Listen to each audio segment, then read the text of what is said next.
Merci infiniment aux étudiants de Sciences Po. Maintenant, on va accueillir les propositions de notre deuxième groupe de travail, le groupe Énergie et Décroissance, co-présidé par Agnès Sinaï et Gilles Vermeaux-Desroches, et accompagné par Mathieu Perron.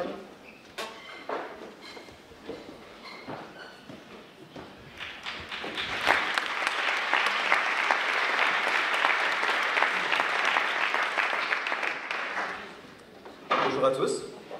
Donc, le deuxième thème de réflexion abordé lors de cette Agora de la décroissance était le thème aussi large et crucial que décroissance et énergie. L'énergie, c'est la sève de toute économie, et cette énergie est encore aujourd'hui très largement d'origine fossile. Si la sortie des énergies fossiles et le développement significatif des énergies renouvelables font aujourd'hui consensus sur la scène internationale, en particulier après la crise énergétique que nous avons connue l'hiver dernier, la question de la consommation énergétique n'est que trop peu évoquée. Pourtant, pour atteindre les objectifs climatiques de l'accord de Paris, il est indispensable d'agir sur la consommation énergétique. Il est nécessaire de réduire drastiquement la consommation d'énergie primaire en améliorant l'efficacité énergétique et en développant des mesures de sobriété énergétique. Il est également nécessaire de repenser nos besoins, repenser nos modes de vie et l'organisation de nos infrastructures pour réduire notre utilisation de l'énergie à l'échelle individuelle et surtout collective.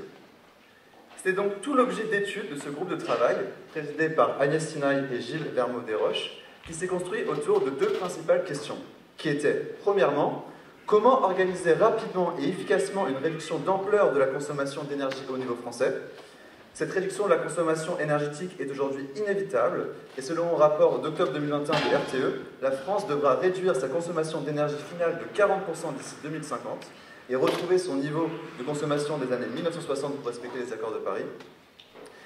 Et la deuxième question à laquelle ce groupe de travail a tenté de répondre était comment faire en sorte que cette réduction de la consommation énergétique se fasse de la manière la plus juste possible et n'aggrave pas la situation des foyers les plus modestes. Dans le contexte de la crise en Ukraine et de l'augmentation des prix de l'énergie, l'ONPE, l'Observatoire national de la précarité énergétique, soulignait que 25% des ménages français étaient en difficulté pour payer leurs factures énergétiques. Une réduction organisée et planifiée de la consommation énergétique ne doit donc pas se faire au détriment du pouvoir d'achat des ménages les plus précaires.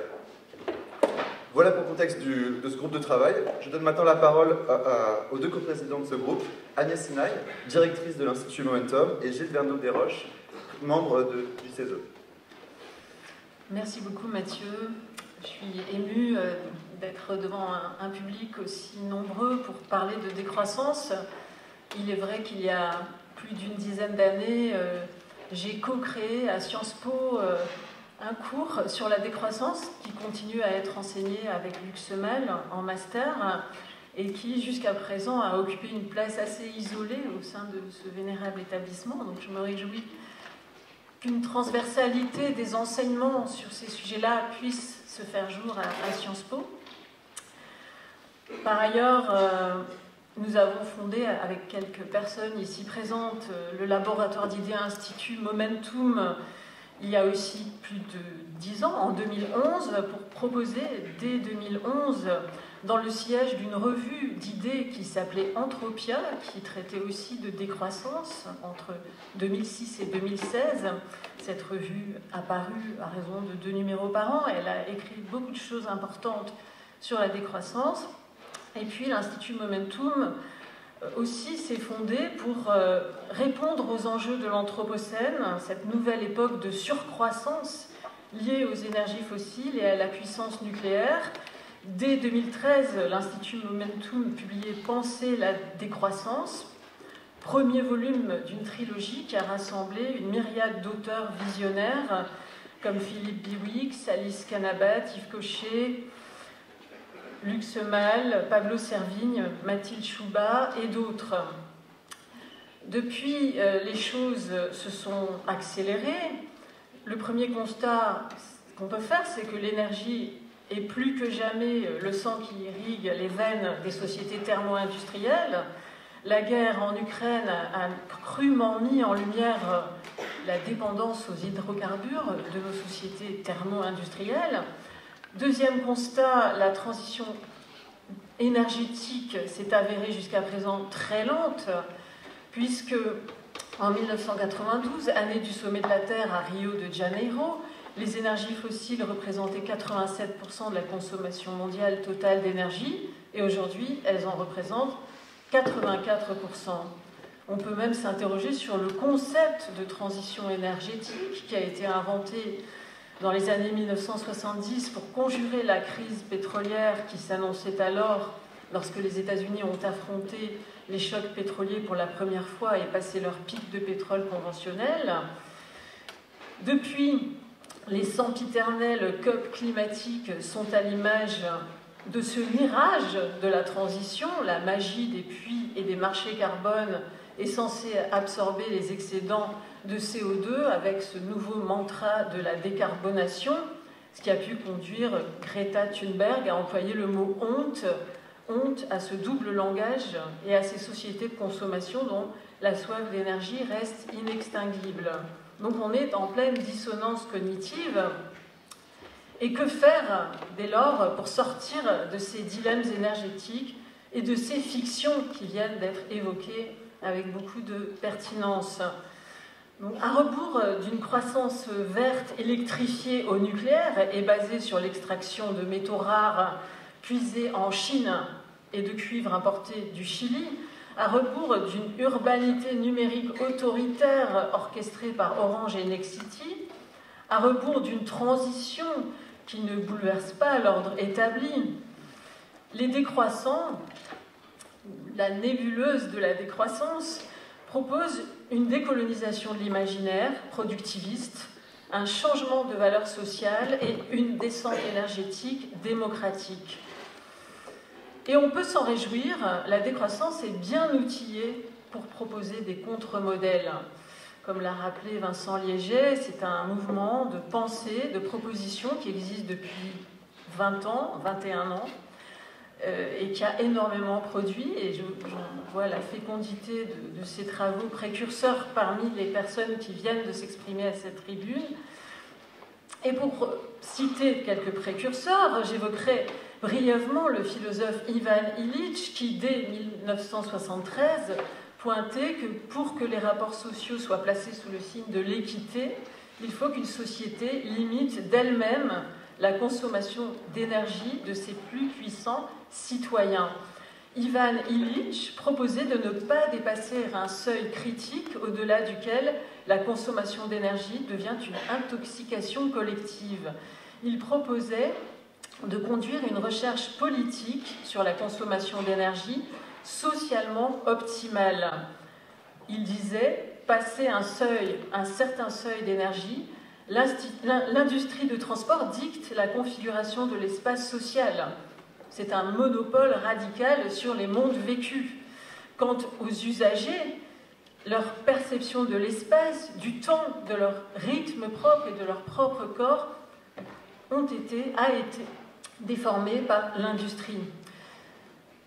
Alors, notre groupe de travail s'est mis au travail, donc ce groupe énergie, a proposé 5 mesures principales qui visent à favoriser égalité, transparence, convivialité. Une société conviviale, c'est une société où l'outil moderne est au service de la personne intégrée à la collectivité, pour reprendre la définition de la convivialité proposée par Ivan Illich. Et il y a une joie à retrouver l'équilibre dans l'emploi de l'outil convivial. Alors j'en viens aux mesures de notre groupe de travail. La première mesure, qui est de l'ordre d'une reconstruction conviviale par la décroissance. La première mesure, c'est l'introduction progressive d'une carte carbone visant à organiser de manière équitable la descente énergétique et les émissions induites. Nous proposons, avec ce groupe de travail dont je citerai les participants après que Gilles en ait présenté la suite, et je remercie d'ailleurs beaucoup de leur don, puisque en effet nous avons travaillé pendant quelques mois à ces propositions. Donc cette première mesure propose l'introduction d'une carte carbone permettant d'attribuer individuellement des quotas annuels d'émissions de carbone dans une logique de descente énergétique solidaire et de transparence. Ces quotas seraient applicables à la consommation énergétique liée au logement, électricité, gaz, fioul, et au transport, essence, billets d'avion. La carte carbone permet de fixer une limite stricte et indépassable aux émissions des particuliers d'une manière socialement équitable et responsabilisante. Il conviendra d'établir des étapes progressives pour construire l'acceptabilité sociale de ce dispositif. Nous proposons donc de faire de cette politique de quotas un instrument de justice sociale, car les quotas carbone sont répartis d'une manière égalitaire entre les citoyens dans l'objectif de lutter contre l'inégale répartition sociale des consommations d'énergie. Et dans une démarche de redistribution financière, un échange de quotas serait possible. Les plus gros émetteurs pourront racheter des quotas d'émissions aux plus sobres, mais ces échanges seront limités et plafonnés pour éviter la spéculation. L'idée est donc de faire des quotas un outil pédagogique vers la descente énergétique. La carte carbone, dans un premier temps, doit être un outil pédagogique, et une fois cet outil appréhendé, il deviendrait progressivement contraignant. Le quota carbone annuel diminuerait à un rythme que nous proposons de 6% par an, pour arriver à 3 tonnes de CO2 équivalent par an et par personne en 2030, soit à peu près le tiers de ce qui est actuellement émis par personne en France, dans une logique de descente énergétique progressive et somme toute assez rapide quand même. Et pour que cette carte carbone soit acceptée, elle devra prendre en compte les particularités des citoyens, en particulier des ruraux, et être la moins bureaucratique possible en proposant des solutions alternatives concrètes. Et j'insiste sur le point suivant, cette carte carbone a une vertu de justice sociale, car elle garantit à chacun un minimum, un quota minimum d'énergie. Donc, par exemple, dans les quartiers de banlieue, cette allocation permettra justement d'avoir accès à l'énergie, voire à une sorte de monnaie liée au fait que quand on aura des quotas en surnombre parce qu'on est de milieu social pas aisé et qu'on a donc peu de consommation d'énergie, on pourra revendre ces quotas à ceux qui, eux, consomment plus, et d'une certaine manière, c'est une forme de monnaie. Voilà. J'abrège sur les mesures suivantes, mais j'insiste sur celle-ci parce qu'à mon avis, c'est celle qui marque la plus forte bifurcation. La deuxième mesure, c'est l'encouragement, tout ce qui peut encourager à la sortie de l'ère de la voiture individuelle et de l'aviation, tout en favorisant l'accès à des modes de déplacement alternatifs, sobres et partagés. Par exemple, une taxe annuelle proportionnelle au poids sur tous les véhicules individuels de plus de 800 kg, le bridage des moteurs, la vitesse maximale sur autoroute à 90 km/h, un vrai bouleversement, la réduction des vols aériens par une taxe progressive sur les billets d'avion, la promotion des modes de transport alternatifs par des maisons de la mobilité à l'échelle de chaque commune, le développement bien sûr d'infrastructures de mobilité alternative sur l'ensemble du territoire national. Gilles va présenter les 2 ou 3 mesures suivantes. Oui. Merci beaucoup Agnès. Moi, je suis aussi très content d'être là parce que je me rappelle, sans savoir exactement ce que c'est devenu, mais il y a à peu près 20 ans, j'ai dû faire un cours électif, à l'époque ça s'appelait comme ça, sur le développement durable à Sciences Po. J'ai dû le faire pendant 2 ou 3 ans et revenir ici, je n'étais pas venu depuis très longtemps. Voilà, ça me dit quelque chose de ce moment-là et du chemin parcouru dans ces 20 ans. Le groupe dans lequel on était divers, Agnès va le présenter juste après.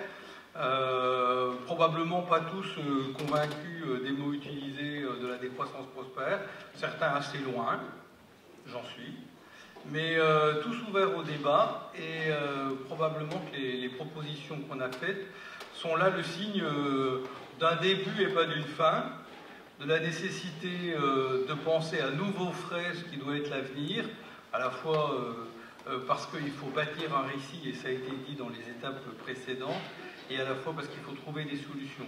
Alors ces solutions, il faut souvent penser complètement en dehors des manières de penser aujourd'hui, mais il faut aussi amplifier des sujets qui sont forts aujourd'hui, et probablement que les trois propositions qui vont suivre sont des sujets qui existent déjà. Ce n'est pas une raison pour dire qu'il faut les arrêter et faire autrement, mais au contraire qu'il faut les amplifier et accélérer. Le premier, c'est probablement, et c'est en écho à ce qu'ont dit les étudiants Sciences Po, changer le menu de la formation et arrêter d'éviter les carences ou d'en créer. Et donc, il est, nous paraît-il, nous semble-t-il, essentiel de mettre l'écologie au cœur de l'éducation et de proposer des journées de formation et de sensibilisation à la gestion des crises énergétiques. Vous trouverez avec le code barre l'ensemble de ce qu'on a mis sérieusement là-dessus. C'est évidemment pour faire de ce sujet autre chose que la cerise du gâteau de l'enseignement, mais bien un peu comme le levain dans la pâte, changer tous les enseignements en prenant en compte le contexte nouveau de toutes les transitions qu'on a à vivre et comment il vient bouleverser, transformer les sujets, et qu'il n'y ait pas que quelques sachants qui soient introduits dans ce sujet, mais que ce soit un sujet sur lequel tous soient sensibilisés, et ceux qui sont étudiants aujourd'hui formés et en face le cœur de l'enjeu de leur prochaine carrière. Le deuxième point, alors ça c'est un point où tout politique dit qu'il va le renforcer, et ceci depuis très longtemps, c'est accélérer un vaste programme de rénovation énergétique performant des bâtiments en priorisant systématiquement les logements sociaux ou les logements des plus précaires. En général, les plus précaires, dans les cas de passoires énergétiques, il y a des spécialistes ici, ne sont pas forcément dans des logements sociaux, mais dans d'autres types de logements. Mais cette accélération de la rénovation énergétique, quand on sait que la majorité des bâtiments de demain, de 2050, sont déjà là, est un sujet clé qu'il faut accélérer. On est tous sachant ici que le bâtiment, c'est 44% de l'énergie consommée en France, et que plus de 5 millions de passoires énergétiques sont comptabilisées sur le territoire. On a en France 4 milliards de mètres carrés, dont 1 milliard tertiaire.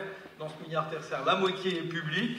Il y a là des vraies solutions qui existent déjà pour bouger le sujet, et probablement que c'est un enjeu et social et environnemental, et on l'a placé comme ça.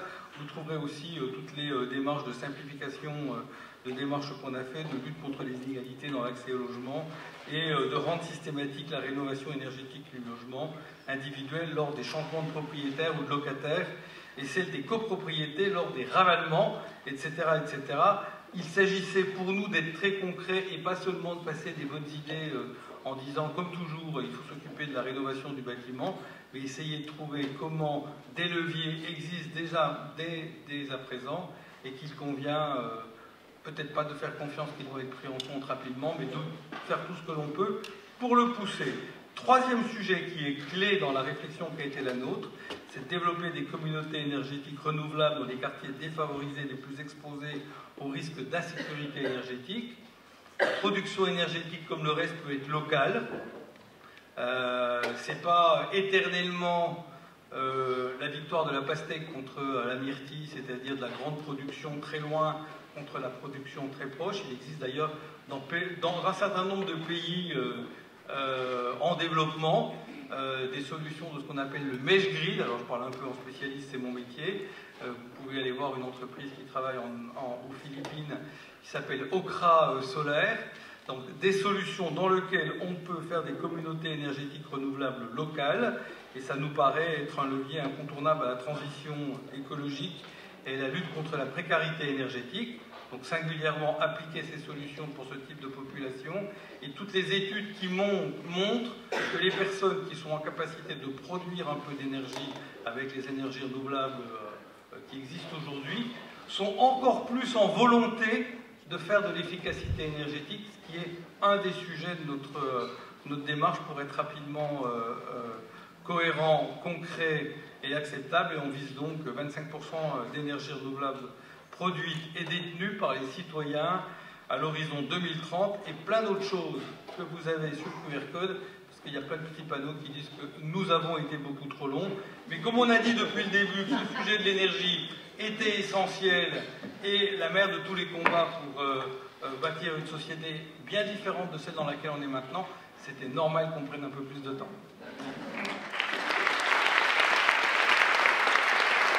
ça n'empêche pas de citer les noms de tous ceux qui ont participé au groupe. Alors, Mélanie Basson-Duvigent, Farah Doumit, Daniel Dubreuil, Cyrus Farangui, Christophe Gay, Régis Janvier, Guillaume Kerlero, Benoît Lebeau, Paul No, Barbara Nicoloso, Clément Tranin, vous retrouverez leur nom dans la brochure. Peut-être que l'année prochaine, il faudra inclure la question du nucléaire dans un débat sur l'énergie. Nos amis d'Alter Capitale n'ont pas souhaité que nous prenions position sur la question du nucléaire. Je le regrette à titre personnel, car cette question du nucléaire est une véritable démarcation entre les tenants de la décroissance, donc de la sortie du nucléaire, et les tenants d'une croissance verte illusoire. Voilà.